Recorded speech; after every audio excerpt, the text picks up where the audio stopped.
निर्वाचन आयोग केवल भारत का गौरव नहीं है, बल्कि देश के लोकतंत्र की आत्मा है। और अगर हमने इसे खो दिया तो सब कुछ खो देंगे। मैं अपनी जान दे दूंगा, लेकिन चुनाव आयोग की गरिमा की रक्षा करूंगा। ये शब्द 2012 में प्रधानमंत्री रहे मनमोहन सिंह ने उस वक्त के मुख्य चुनाव आयुक्त यानी CCSY कुरैशी से तब कहे थे। और डॉक्टर सिंह ने ये तब कहा था कि जब उन्हें बताया गया कि उनकी सरकार के मंत्री चुनाव आयोग के खिलाफ बेतुकी बयानबाजी कर रहे हैं। डॉक्टर मनमोहन सिंह ने इस पर सिर्फ चिंता ही नहीं जताई थी, बल्कि SY कुरैशी को मिलने के लिए प्रधानमंत्री आवास बुलाया था। यहां तक कह दिया था कि वो खुद भी मुख्य चुनाव आयुक्त से मिलने के लिए आ सकते हैं, क्योंकि चुनाव आयोग की गरिमा को बचाए रखना सबसे ज्यादा जरूरी है। क्योंकि चुनाव आयोग की गरिमा बची रहेगी तो लोकतंत्र भी बचा रहेगा, और अगर चुनाव आयोग की गरिमा ही नहीं बची तब लोकतंत्र भी संकट में घिर जाएगा। कांग्रेस की सरकार के वक्त चुनाव आयोग की गरिमा का ख्याल रखा गया, लेकिन क्या आज ऐसा हो रहा है? मुख्य चुनाव आयुक्त ज्ञानेश कुमार के चलते चुनाव आयोग सवालों से घिर गया है, और इसी पर आज हम अपनी स्पेशल रिपोर्ट में करेंगे बात। नमस्कार, मैं हूं आंचल।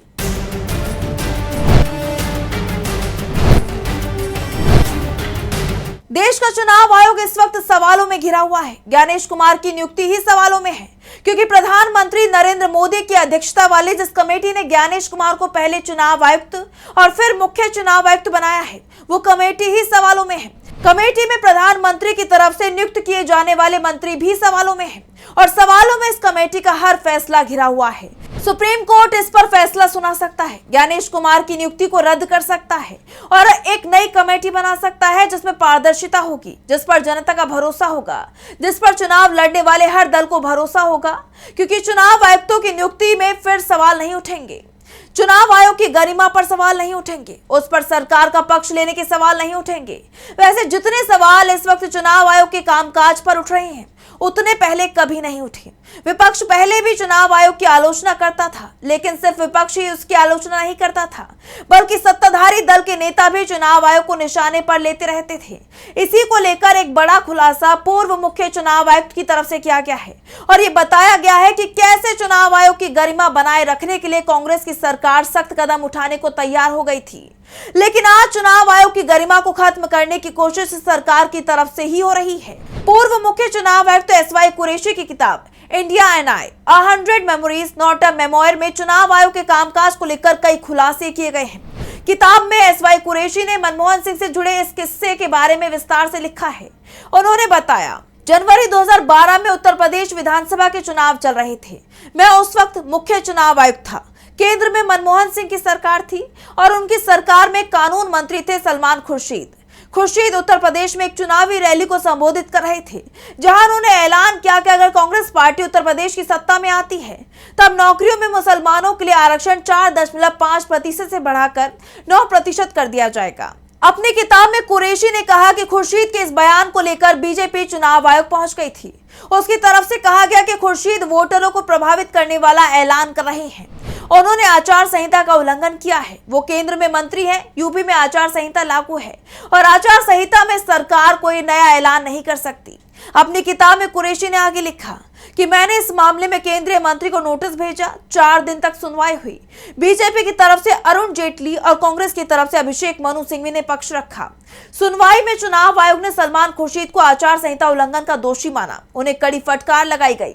कुरैशी ने बताया, चुनाव आयोग की तरफ से उस वक्त के कानून मंत्री सलमान खुर्शीद को कड़ी फटकार लगाई गई, जिसके चलते वो नाराज दिखाई दिए और कांग्रेस के कुछ नेताओं ने ये संकेत देना शुरू कर दिया कि चुनाव आयोग अहंकारी मनमाना व्यवहार कर रहा है। हमें निरंकुश बताया गया। हम अपनी आलोचना को सहन करने के लिए तैयार थे, लेकिन कांग्रेस के कुछ नेताओं की तरफ से आलोचना नहीं की जा रही थी, बल्कि संवैधानिक संस्था की विश्वसनीयता को भी कमजोर करने वाली बयानबाजी हो रही थी, जो चिंताजनक थी। कुरैशी ने कहा कि जब कांग्रेस नेताओं की तरफ से लगातार हमले किए गए, तब मैंने भी अपनी बात प्रधानमंत्री मनमोहन सिंह तक पहुंचाने का विचार किया। इसी दौरान वार्षिक ईद मिलन समारोह में मनमोहन सिंह के प्रेस सचिव हरीश खुरे से मुलाकात हो गई। कुरैशी ने कहा, ईद मिलन समारोह में मैं हरीश खरे से मिला, उनसे सरकार के मंत्रियों के बयानों पर चर्चा की। खरे ने मुझसे सवाल किया कि क्या आप जो कह रहे हैं उसके बारे में प्रधानमंत्री को बताया जाए। मैंने कहा कि बिल्कुल, मेरी बात डॉक्टर मनमोहन सिंह तक पहुंचा दी जाए। हरीश खरे से जो मैंने कहा, खरे ने वो ही किया। दूसरे दिन उन्होंने मनमोहन सिंह को सब कुछ बता दिया जो मैंने उनसे कहा था। इसके बाद अगले ही दिन प्रधानमंत्री कार्यालय से मुझे फोन आया। खुद प्रधानमंत्री मनमोहन सिंह लाइन पर आए और कहा कुरैशी जी, क्या मैं आपसे तुरंत मिल सकता हूँ? मैंने जवाब दिया कि आप प्रधानमंत्री हैं, आप यहाँ मत आए, मैं खुद आपसे मिलने के लिए आ जाता हूँ। इसके बाद शाम 5 बजे मुलाकात तय हुई। कुरैशी ने इस मुलाकात का जिक्र करते हुए कहा, मैं शाम को 7 बजे प्रधानमंत्री आवास पहुंचा, जहां पीएम डॉक्टर मनमोहन सिंह मेरा इंतजार कर रहे थे। जैसे ही मैं उनसे मिलने कमरे में दाखिल हुआ, डॉक्टर सिंह ने सीधे कहा, हरीश ने मुझे बताया कि आपने क्या कहा। अगर आप ऐसा सोचते हैं तो मैं अपनी जान दे दूंगा। मुझे इस बारे में बिल्कुल जानकारी नहीं थी। अगर मुझे पता होता तो मैं उन लोगों को फटकार लगाता। भविष्य में अगर आपको कुछ कहना हो तो सीधे मुझे फोन करिए। चुनाव आयोग सिर्फ भारत का गौरव नहीं, यह हमारे लोकतंत्र की आत्मा है। अगर हम इसे खो देते हैं तो हम सब कुछ खो देंगे। डॉक्टर मनमोहन सिंह ने साफ कह दिया कि चुनाव आयोग लोकतंत्र की आत्मा है, भारत का गौरव है।